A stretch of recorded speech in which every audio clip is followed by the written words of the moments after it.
Kisha Mungu akamtokelezea Abrahamu akamwambia, mtoe mwanao Isaka unayempenda, uende naye kati ya mlima nitakao kuonyesha, ili ukamtoe kama sadaka.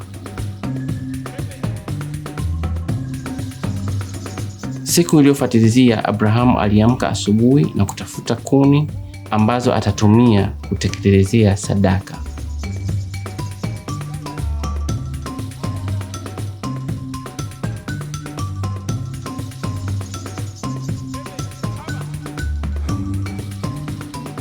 Alitoka na kwenda katika sehemu aliyoelekezwa na Mungu akiwa na Isaka na vijakazi wake wawili.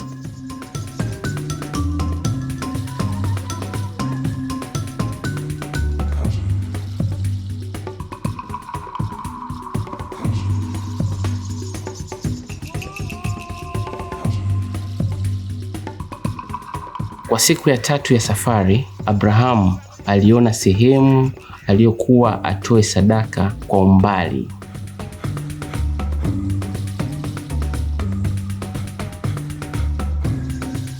Kisha Abrahamu akawaambia wafanyikazi wake na vijakazi wake, kaeni hapa, mimi na mwanangu Isaka tunaenda kumwabudu Mungu, kisha tutarudi.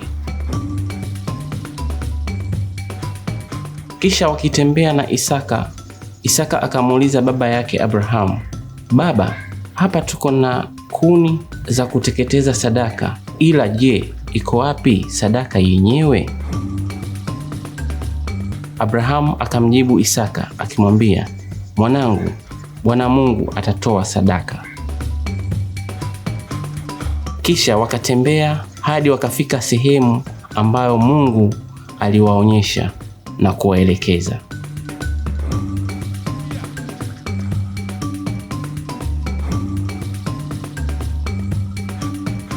Walipowasili, Abrahamu akatengeneza madhabahu na kukusanya kuni.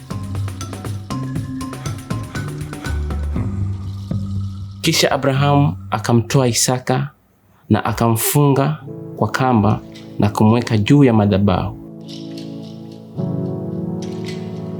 Abrahamu akatoa kisu chake na akawa yuko tayari kumtoa sadaka mwanawe Isaka.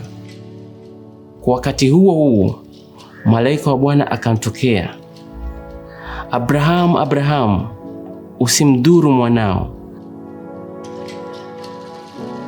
kwa kuwa nimeona heshima uliyompatia Bwana Mungu wako, na hujamsaliti kwa kutokataa kumtoa mwanao kama sadaka.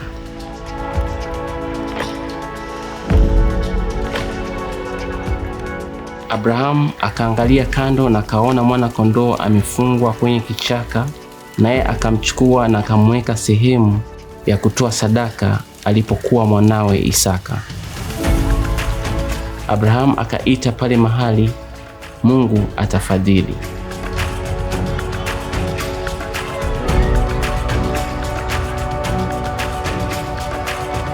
Naye malaika akanena kwa Abrahamu akisema, kwa kuwa umemtii Bwana Mungu wako kwa kujitolea kumtoa sadaka mwanao Isaka, kwa kweli nitakubariki na nitakupatia wana wengi kama ilivyo nyota juu angani, na kwa kweli nitakubariki juu ya mataifa yote na familia yako, kwa sababu umemtii Bwana Mungu wako.